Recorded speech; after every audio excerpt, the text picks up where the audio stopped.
Chia is a food that has become very popular in recent years because of its numerous health benefits.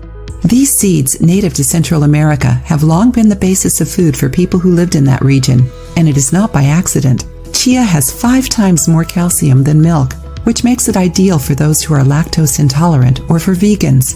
It has more antioxidants than blueberries. It is 3 times richer in iron than spinach, and it contains twice as much fiber as oats. In addition to providing a lot of energy to the body, its consumption increases muscle strength and endurance, contributes to weight loss, satisfies hunger, and lowers blood sugar. However, not everything about chia is beneficial.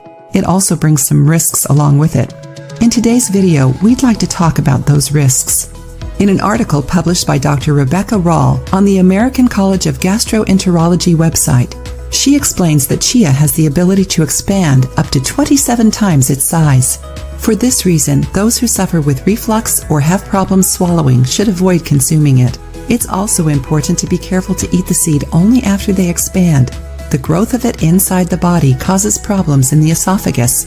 Blood pressure is also a health problem that should be taken into consideration by chia lovers because the seed greatly reduces blood pressure.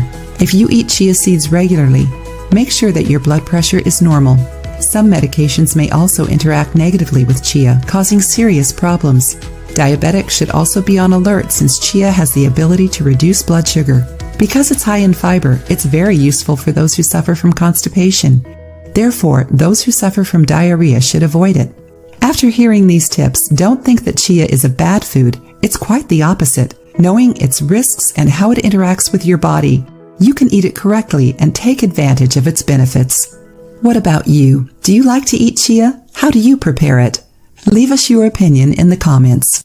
If you liked the video, give it a thumbs up and share it with your friends. For more recipes and tips, subscribe to the channel.